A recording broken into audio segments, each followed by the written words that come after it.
All right, Tone. So now that we've been working on calendar for season three, you know what is nagging me in the back of my mind? What's that? What did we do with the Dial of Destiny pod that we recorded? Holy crap. We did do a pod on Dial of Destiny. We didn't release that? We did not release it. Maybe Indy needs to go on an adventure. Well, Indy needs to Indy needs to time travel. Spoilers. Well, I think Dial of Destiny just came out on Disney Plus, didn't it?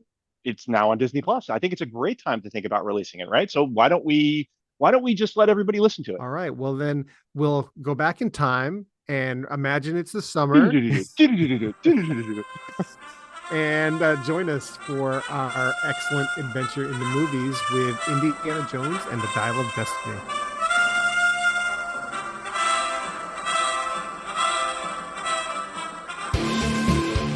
Welcome to Bill and Tony's Excellent Adventure in Movies.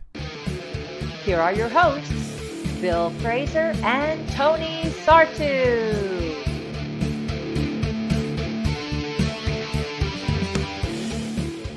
Welcome to Bill and Tony's Excellent Adventure in Movies. I'm Bill, And I'm Tony. and we usually explore our love for music, but today we are talking movies. With the return of big budget movies to the theaters, we just couldn't resist talking about all these great movies that are coming out. Summer of movie fun. Absolutely. We love hearing from you when we talk about music and albums, and we definitely want to hear from you when we talk about these movies.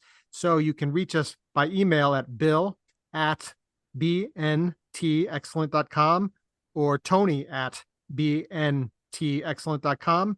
You can also find us on social media on Instagram, Bill and Tony Pod, Twitter at Bill and Tony Pod, and on Facebook, you can find our B&T Excellent page. So, Tone, I think we should start off with a term. And I think the term is important specifically for our summer movie series. I think we need to talk about what a MacGuffin is and why should I really care about a MacGuffin? Is that fair? Sure. And, for our experienced movie watchers, you'll know what a MacGuffin is. So this is So going to just be humor for, us. yeah, so this is going to be for the folks that have heard the term, don't know where it comes from, or don't really know what it is that we're talking about. So take it away, Bill. So a MacGuffin is a plot device. It's basically an object or a device, or in some cases, an event that really is necessary to move the plot forward. It's really typically the motivation of the characters, but it's not really in it itself something that's super important. It's just the motivation of what's driving the action in the movie. Supposedly, the name MacGuffin was coined by a British screenwriter, but it was really popularized by Alfred Hitchcock. And specifically, Hitchcock looked at it as something that was irrelevant. Like it was something that was just a thing, but it really drove the plot of the movie. Now, George Lucas looks at it a little differently, and he really kind of sees it as something that's the heart of the movie. So I think it's interesting, especially in this series. Yeah. And when you think about famous MacGuffins, anything come to mind? Ark of the Covenant. I mean, come on, that's the ultimate MacGuffin. I think of the Maltese Falcon. Maltese Falcon. Yeah, that's a great one. So anyway, because the series is largely driven by these things that Indy is going after, the whole concept of MacGuffin is really important to personally me how I look at the movies. All right, so let's get back to Dial of Destiny. So let's start with some basic movie information about Dial of Destiny. Obviously, the movie stars Harrison Ford, but it also features Mads Mikkelsen and Phoebe Waller-Bridge. It was directed by James Mangold, who also directed Ford versus Ferrari, Logan, Wolverine, Identity, Girl Interrupted, Copland, and Walk the Line. There are 4 credited writers for this movie: Jez and John Henry Butterworth, whose writing credits include Edge of Tomorrow and Spectre; David Koepp, who wrote The Mummy, the Tom Cruise 2017 version, and Spider-Man, the original Tobey Maguire movie, and Mission Impossible 1. And then you've got James Mangold, who directed this movie and wrote it, as well as Logan and Copland and Walk the Line. The movie obviously is based on characters that were created by George Lucas, and it debuted at the Cannes Film Festival on May 18th and then went to wide release on June 30th. So a little bit of the backstory about this movie. It was first announced all the way back in 2016, and they were trying to release it on July 19th of 2019. However, the movie didn't actually start shooting until June 2021. So in the midst of COVID, and then there were delays because the script and the story just weren't tight. And then you had, COVID protocols and stoppages. And then late in the process, Harrison Ford got hurt while they were shooting the movie. So it really got pushed out even further. So after all of those delays, filming finally concluded in late February of 2022. As far as box office goes, as of today, July 19th, it has made 150 million domestically and 157 internationally for a total of $307 million. The reviews have been not so bad. On Rotten Tomatoes, it's got a 69% fresh rating overall, but only 60% amongst its top critics. On Metacritic, it has a rating of 58, with 44% of reviews being positive, 53% mixed, and only 1% negative. So that's the basic info on the movie. So Bill, what do you think about maybe doing a synopsis of the different scenes or settings? So I think maybe we could talk a little bit about how the movie progressed and what we liked in each of the sections. Sound fair? Yeah, that sounds good. So we start with the opening segment, which was shockingly long. It was... If you had told me going into the movie that I was going to see de-aged Harrison Ford for at least 30 minutes to kick off the movie, I would have told you there's no way. There's no way. I didn't time it, and 30 minutes feels long, but it was incredibly long segment. And this takes place in Europe in 1944, in the midst of World War II, and Ford is with his buddy Basil Shaw, and they're trying to steal back some other MacGuffin, the Lance of Longinus or something like that. And this is supposedly the knife that pierced the side of Jesus while he was on the cross. And they steal it, but it turns out it's fake, and then they're trying to escape and they're being chased. And the guy that they're stealing it from is the Mads Mikkelsen character. So Jorgen section was Voller. 25 minutes long. Just holy crap. Quick search, 25 minutes long. Yeah. So what did you think of, you mentioned the de-aging. What did you think of it? So I actually think the visual was really good. I didn't get hung up on the visual of it at all. I know, there've been some talk about that and whatnot, and whether, you could kind of get hung up in the different faces and whatnot, but I didn't. What lost me partially was the disconnect between 80-year-old Harrison Ford's voice and the young Harrison Ford face. That's what lost me. And it was early on, it was a lot more pronounced, but I think they got better with it in certain sections. But when they first had him start talking, I'm like, 80-year-old dude's voice coming out of like young guy's mouth. It was really disconnected for me, that piece. I had a little bit of that as well. I was on the visual front. I was thrown off, not because it wasn't good, but because it was so good.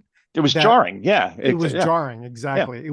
It was almost distracting because it looked so good. I was really, it was smooth. I mean, yeah, exactly. I was really impressed by that. And to your point about the voice, I definitely had that at first. I don't know necessarily that he got better with it, or maybe we just maybe I got used to it. Yeah. Yeah. I think it maybe normalized in my head when I first heard him talk. I'm like, and then it maybe I just let it go and kind of went with it, but it was noticeable. So that's what I think happened personally. I think that it normalized and I got used to it. And once you decide that I'm not going to get hung up on this and just let the movie happen, it wasn't a problem for the back half of that opening segment. No, agreed. I think after the first couple of minutes, I didn't notice it anymore. And I to your point, I think I just took the leap and, had faith and went with it. So there was one thing that, more so than the de-aging and the voice and the visuals, one thing that honestly bothered the heck out of me was the train sequence when they're running on top of the train. They were running on top of the train like they were video game characters. This train is moving at, 50, 60 miles an hour. They were sprinting across this train like at an impossible rate.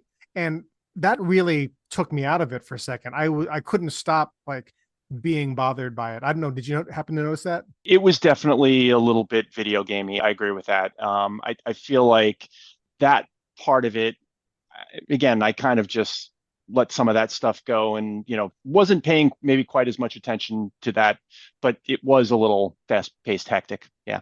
All right. So any other comments on that opening part? Other than the length, I mean, I actually think the de-aging worked really well. If you told me 25 minutes of young Harrison Ford was how the movie was going to kick off, and that I was going to be completely immersed in it and be like, wow, give me more of this, I would have told you you're crazy, but I thought it was great. All right, cool. So then the next scene is we're in modern times, 1969 to be exact. We're in New York City, and Indy is teaching at Hunter College in Manhattan, and it is clear that he is separated from Marion, and there's a divorce decree, or not a divorce decree, but divorce papers on his fridge or something like that. And we come to learn that Mutt, his son, had died in the Vietnam War, and basically Indy is like super down and depressed and whatnot. And in pops his buddy Basil's daughter, his apparent granddaughter, Helena Shaw, and that is played by Phoebe Waller-Bridge. So long story short, she comes in and she is there to steal something that Indy has in the Hunter College archives. And of course, the bad guys, we later learn to be Nazis, come and they are trying to take it from her. I have a couple of nitpicks with where they set it. I feel like, and this is nitpicking, but I feel like, Raiders came out in 1981, and this movie is in 2023. That's 42 years later. Very clearly, Harrison Ford is 42 years older than he was when the movie was, the first in the franchise was shot. And to say that the difference between de-aged Harrison Ford and the character that you see in 1969 is 25 years is a real stretch. So again, kind of had to let that go, but it jumped out at me. And there were a few things like that jumped out at me, like even some of the pieces where they were talking about what happened to characters from the other movies, which we can get to that. But there were some time sequence things that, they had to make it fit for the story that they had, but I feel like they could have made it fit a little bit better. Yeah, so they were plainly wanting to set it in that moment in time, obviously 69 and the moon day and the moon landing and all that. What would have been an alternative setting then?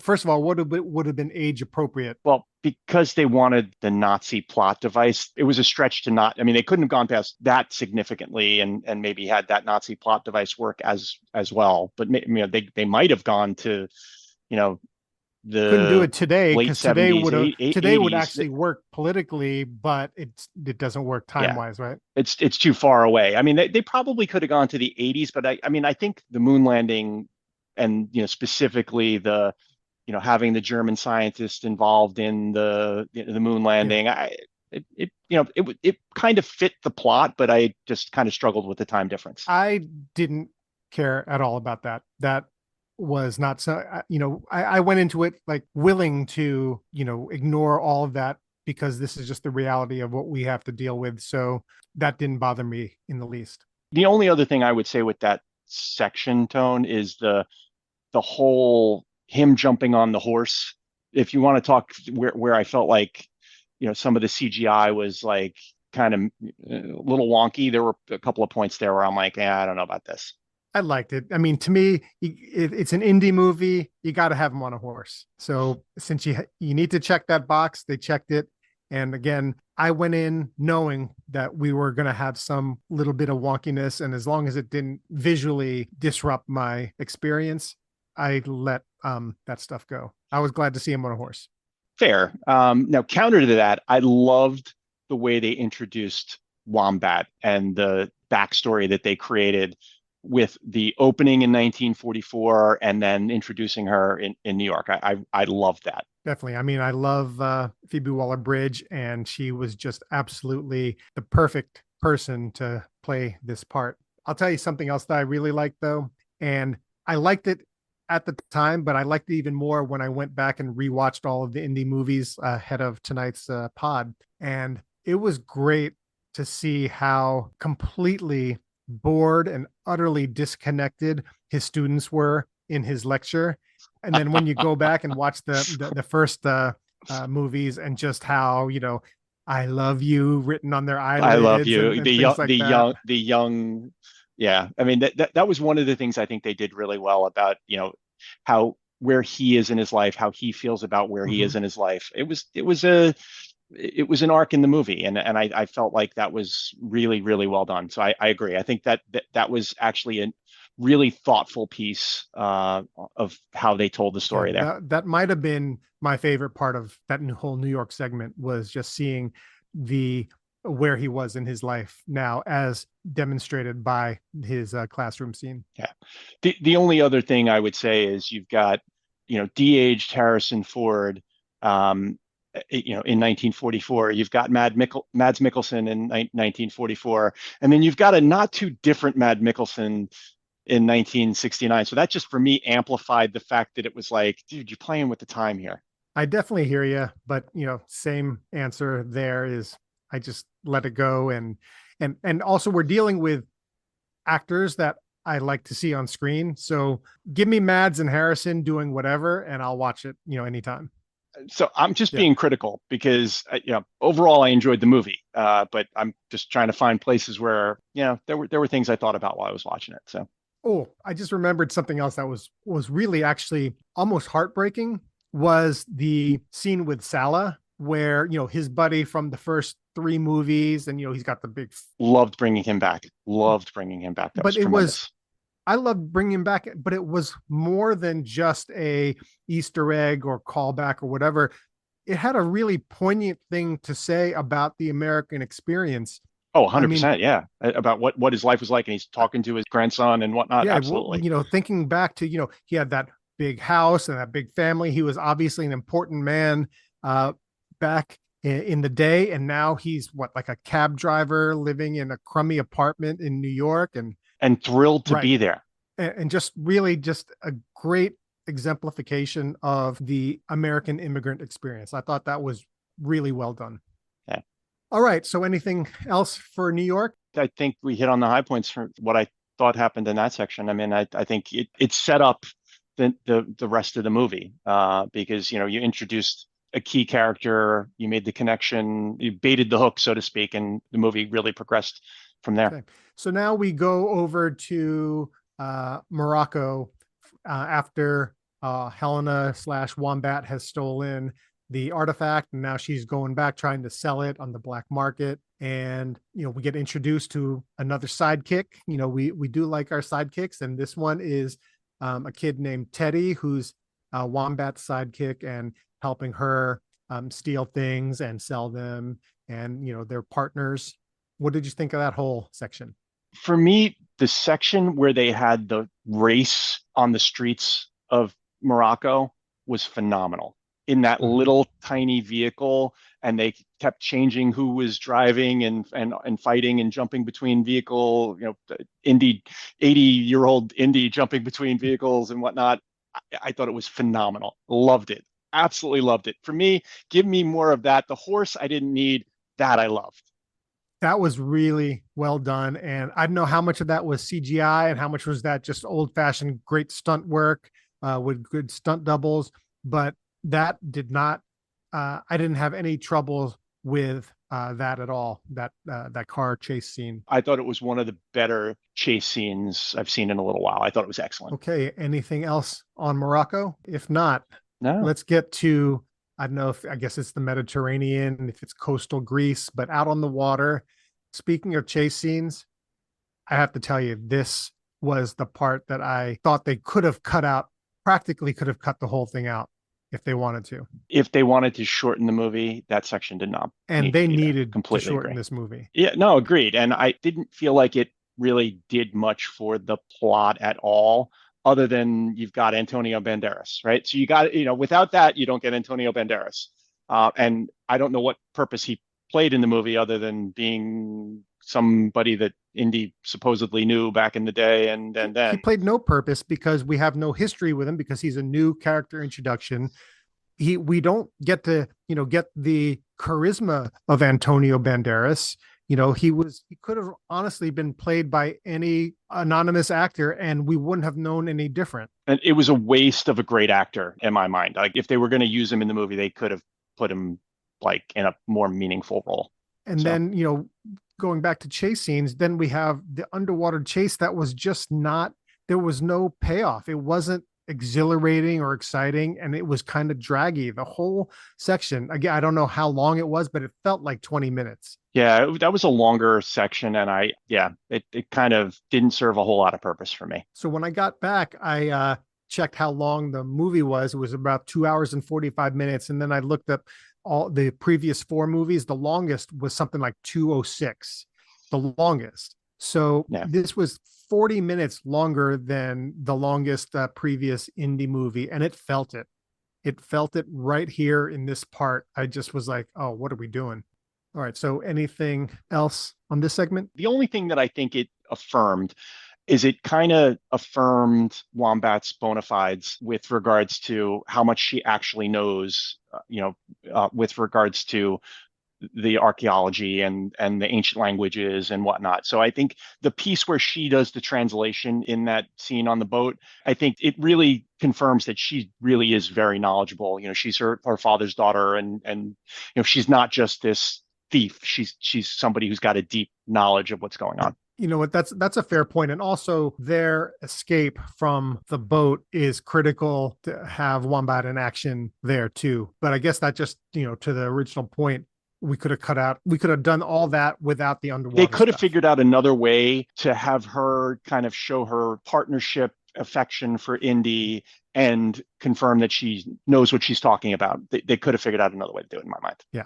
Okay. So now they've escaped and they're off to Sicily again. So we're still in present time, which is 1969. They get out to Sicily and they figure out that they need to go into this underground cavern. And as they're investigating, they beat a couple of booby traps, and then they find a skeleton, which is Archimedes' skeleton, but it has a modern wristwatch. So at that point in time, we're like, holy crap, we've got the whole time travel paradox here, right? But at least they didn't run away from it. They went full into it. Full bore right into it. Yeah.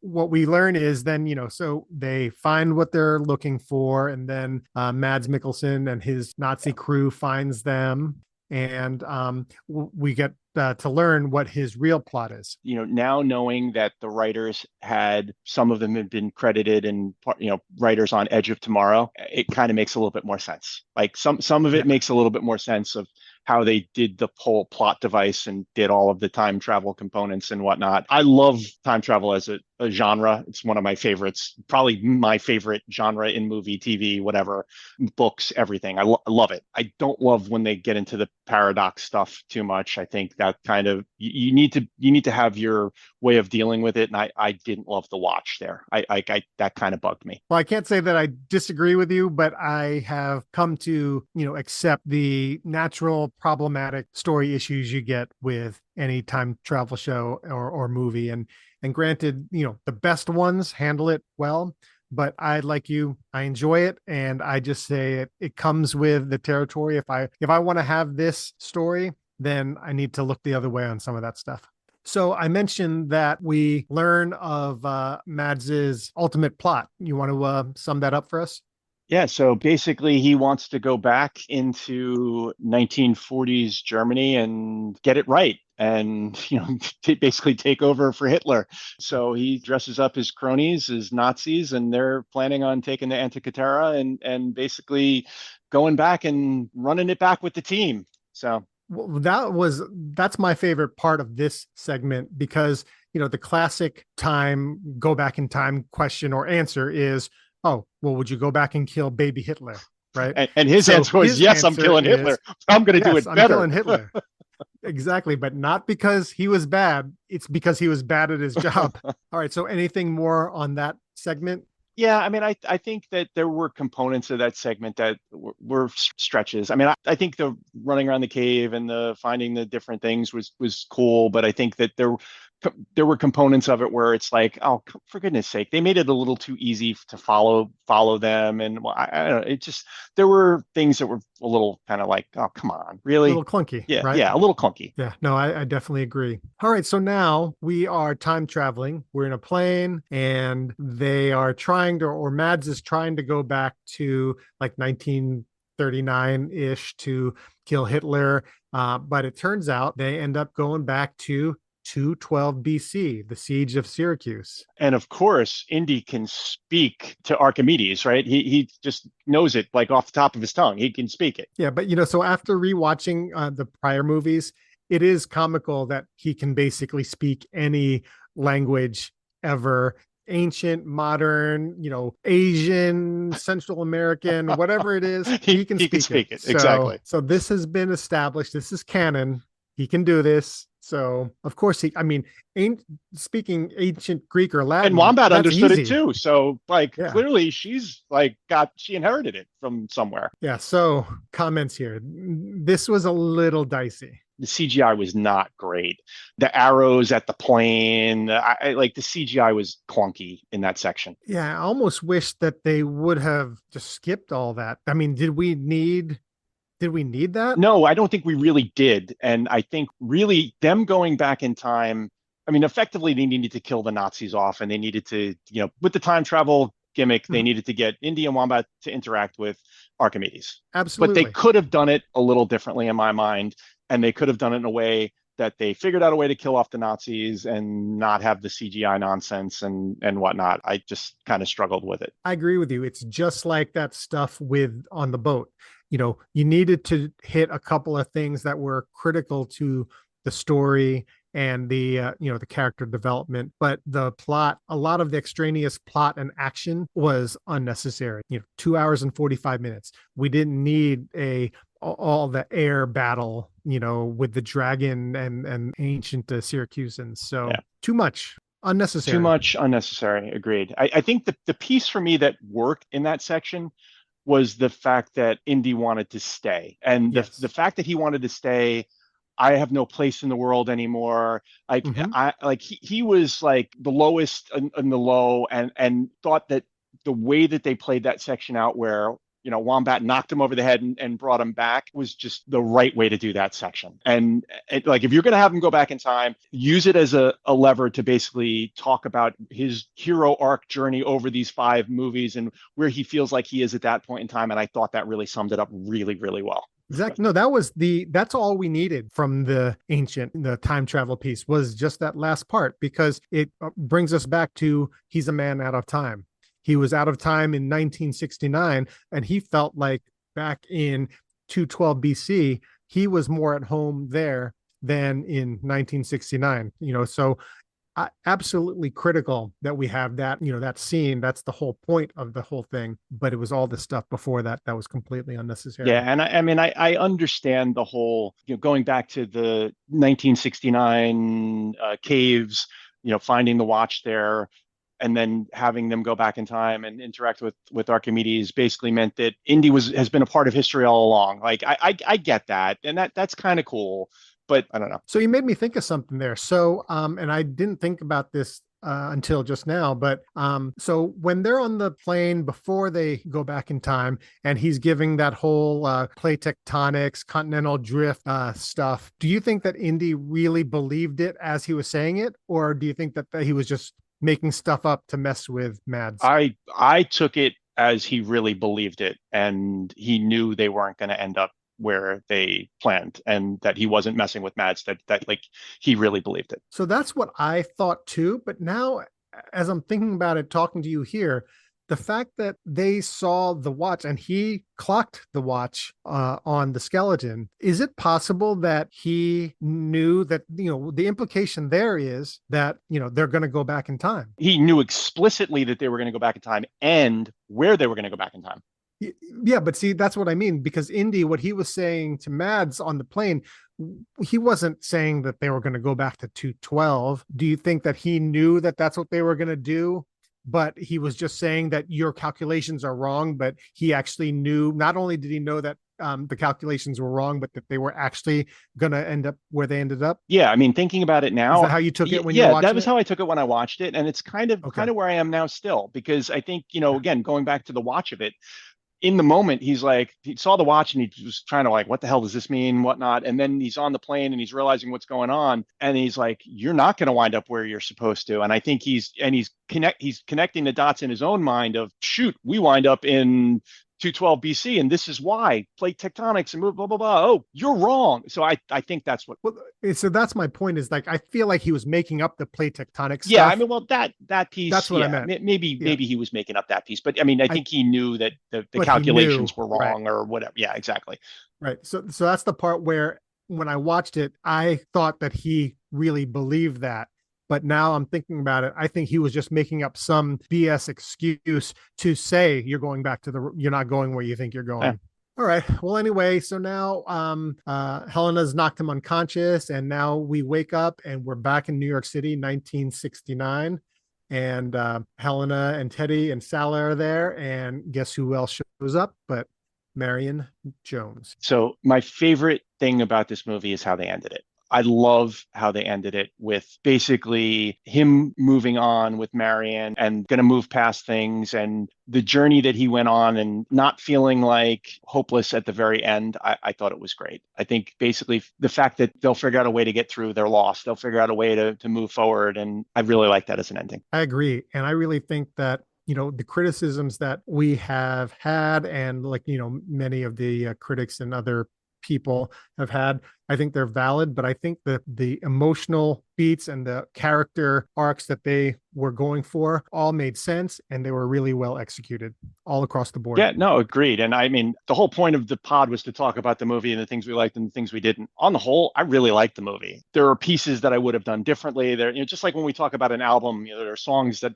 might not like on the album, but I love the album, right? I kind of look at it that way. There were parts of the movie where it's like, yeah, I didn't really need that. I didn't need that. Oh, I had a little problem with that. But the movie overall for me stood up, and I thought it was a really good addition to the Indiana Jones pantheon. Yeah, and it's also great how they were able to wipe away the bad taste of Crystal Skull, but not ignoring it. We don't pretend that there isn't a sun and there isn't Mutt. We just get to conveniently kill them off, kill them off conveniently in Vietnam, but it also which the math doesn't add up there either. So yeah, but again, I'm just not getting hung up on those things. But it's not just writing him off, but also making it part of the emotional beats, part of the character arc. That piece of why him and Marion split, why he's so down, why he feels like he's a man who doesn't belong in the time that he's in.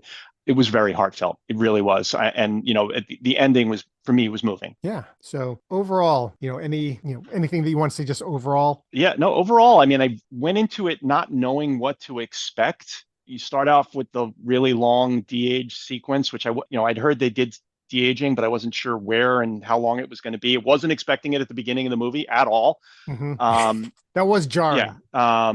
I just really, really liked the movie. I left the movie with a feeling of like, wow, I saw one of those great, like, old timey, like, it was an Indiana Jones movie. It was a legit Indiana Jones movie. I'm looking forward to when it's out on streaming and stuff, because then, we can just skip the 20 minutes on the water and just get a really good indie experience. Yep, exactly. Just cut to the Phoebe Waller-Bridge piece at the end of the on the water, and that's it. That's all you really need. You don't need any of the other. Yeah. So speaking of Phoebe, any comments on the performances or performers? First of all, I love Phoebe Waller-Bridge. I think she's brilliant. Fleabag, one of my absolute favorite shows. I think she's a brilliant writer, brilliant performer.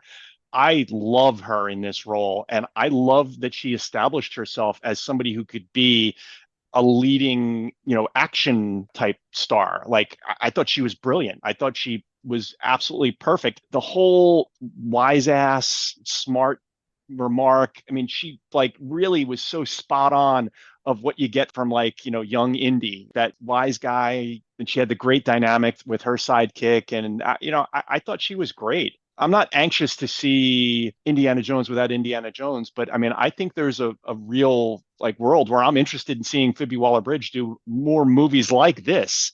even if it's not picking up the bullwhip and being Wombat in future series. I agree with you. I think that, if you want an audition for, doing the next Mummy or something like that, I would sign up for that in a heartbeat. I hadn't heard or read this anywhere, but gosh, I just can't help but wonder how much, if any, input she had on some of her dialogue. I have to think she rewrote a ton of that dialogue because she's a brilliant writer, and like it was so genuine. Like it came across. I mean, she's a great actress, so maybe it was just her being a great actress, but it just felt like her. It absolutely did. And one of the things that I couldn't help but think about was, I know that this was widely reported, so most of the folks listening to this might know this, but what was the best part of the last Bond movie? The best part was Ana de Armas and how great she was. And it's widely believed that Phoebe Waller-Bridge wrote the entire Ana de Armas character. Not to digress completely on that movie, and we could completely digress on that movie, and I know you and I have talked about that movie a lot. That section of that movie, I love. Like that, it's the best part of the movie. It's the only part of the movie I love, right? So give me that movie. That movie. Yeah. Make that movie. Exactly. Yeah. Brilliant. Absolutely brilliant. The smartassery that goes on in that section is very much what you get from Wombat in the movie. I thought she was just a great character. Yeah. So couldn't agree with you more. I hope that we see her in more stuff like that. That's why it's such a disappointment to learn that she and Donald Glover had been working on a reboot of Mr. and Mrs. Smith, and that she just she left it and is no longer a part of it. That would have been really good. You gotta think how good could that have been? I almost want to see her version of whatever it is that they were working on. Yeah. But hopefully Glover's rendition is also good. But I want to see her in something like this again. Yeah, no, completely agree. And you know what? I mean, not to state the obvious, but Mads Mikkelsen is amazing. Like, just brilliant. Whatever he's in, love him. He's great. And give me more Harrison Ford, whether it's Dial of Destiny, Shrinking, doesn't matter. Harrison Ford is the man. He's amazing in whatever he's in. Love Harrison Ford. Couldn't agree with you more. And just back to Mads, same thing. You put him in anything, and I want to watch it. All right, so I think we went a little longer than we were hoping to. So let's start to wrap up here. Do we want to grade the movie, or do we want to rank the series? I think we can do both pretty quickly. So why don't we do that? Okay. All right.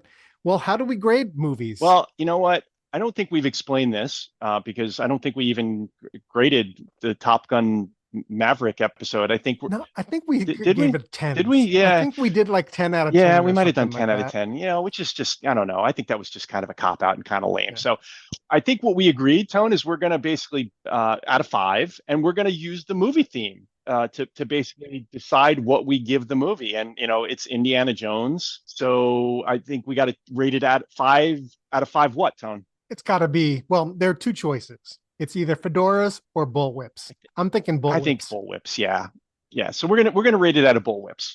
So Tom, where do you land? Where do you land? How many bullwhips are you giving Dial of Destiny? It's definitely at least a 4. I'm trying to decide if it's 4 or 4.5. I'm gonna be conservative and say 4 because it was just a little too bloated. I'm right there with you, but I'm going to be a little bit more aggressive and say 4.5, just because I loved how they ended it. I think if you were to cut that ocean segment out of it, both of us would be, hard 4.5. Oh, I'd be hard 4.5. But I'm kind of the light 4.5. But I really liked the movie, and it left such a better taste in my mouth than Crystal Skull. It's a fitting farewell to just a beloved character. That's why I would give it a 4.5. Okay, I can live with that. So. And we should give some credit to the bullwhip rating system, to our pop culture group chat. Our gurus and shaman on the all things pop culture. Well, so I'd say shouts to our group chat and Will and Rick and Dave. And you guys were the inspiration for the rating scale. So thanks a lot, guys. Yeah, thanks, guys. All right. So, Tone, last thing, I think before we end things today, let's just quickly talk about the whole ecosystem of Indiana Jones and where the movies rank. I think we can do this pretty quickly. So I'm going to say, I want to go back to the MacGuffin of it. So for me, I look at these movies, and I think the MacGuffin of the movie, for me, helps me look at how I rate these movies, because the driver of the plot helps me kind of contextualize where I put these movies in the pantheon. And for me, number one is Raiders of the Lost Ark. The Ark of the Covenant, a brilliant plot device. It's an absolutely iconic movie, probably one of my favorite movies of all time. Raiders has to be number one for me in this list. And I know you don't agree with me, but Raiders has to be number one. So last week we had dinner with our friends Bert and Ira, and on the ride home, Bert ruined Raiders for me. How did Bert ruin Raiders for you? I can't remember where he got this. He was reading or listening to something, and and in that whatever he was consuming, pointed out that if you think about the plot of Raiders, Indy actually had no effect on the final outcome. Think about it. If Indy doesn't exist and the Nazis recover the Ark and open it, what's going to happen? The exact same thing that happened at the end. Yeah, I don't look at it that way, because the fact that it got picked up and brought back and put in storage somewhere and is not harming anyone or being, put in front of leading an army and blah, blah, blah, blah, blah. But it wouldn't get in front of the army because they open it and, faces melt. Yeah, I don't know. All right. Well, so go on with your ranking. So for me, it's Raiders, followed by Last Crusade, it's a very close second for me. So Raiders number one, Last Crusade number two. I would put Dial of Destiny number three, and it was kind of a toss up between Dial and Temple of Doom. I actually think Dial of Destiny is a better movie than Temple of Doom, but I like some of the characters in Temple of Doom. But I don't like the MacGuffin in Temple of Doom. I think it's kind of dopey. So for me, Temple of Doom is lower on the scale of things, and then Crystal Skull would be last. So I would go Raiders, Last Crusade, Dial of Destiny, Temple of Doom, Crystal Skull. That's my order. All right. So I'll add a plus and minus to the Raiders conversation. I already said that the minus about the fact that Indy actually has no impact on the final outcome of the movie. But one thing that, and I don't know if you had ever checked this out, but have you ever seen the Steven Soderbergh cut of Raiders? I have, yes. Yeah. So watching that, it is pretty cool when you take out all the dialogue and sound and watch it almost. I'm going to say watch it as a silent film, except he does layer in the soundtrack, the Social Network in there, but you're really focusing on the filmmaking, and you really do get all the story that you need in the pictures, and the dialogue and things like that are almost secondary to the filmmaking. So those are the pluses and minuses on the Raiders argument. But ultimately, I rewatched all these movies ahead of this pod, even watched Temple of Doom twice, which I think I have to question my time management choices. But Last Crusade, gosh, how can you beat freaking Connery and Harrison Ford? I mean, those two guys, just watching them for 2 hours is fantastic. So that's why, even though Raiders might be a better film, I think that Last Crusade is just too much fun to watch. I love Last Crusade. It is a phenomenal movie. It's one of my favorite movies as well. For me, it was as a kid, 10 years old, 1981, seeing that, it was, oh my God, I didn't know you could make movies like this. I didn't know that this is, a movie could be like this. It was so powerful.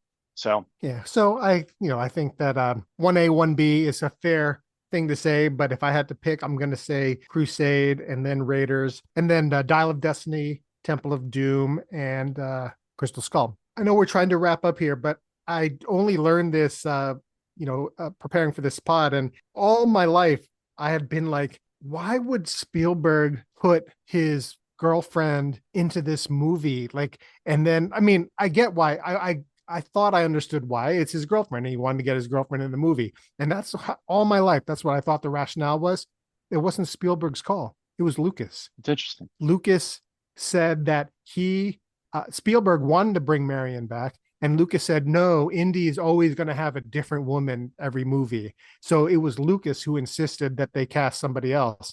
And now, again, I don't know this, but my narrative is Spielberg says, all right, well, you don't want to put Marion in it, then I'm going to put in my woman. Yeah, no, that's interesting. I mean, I don't know. Well, anyway, so that's it. I think we had very similar ratings, except just the flipping of 1A and 1B, right? I don't think you can go wrong with either of the movies. They're both phenomenal. All right, so does that just about wrap us up? I think that wraps us up for today, and I think we went longer than we thought we were going to for this movie pod. So I guess we suffered the same problems as the movie makers did in this movie. Oh my God, we are so bad. We complained about the length of the movie, and then we proceeded to be too long on the pod. All right, so Bill, take us out.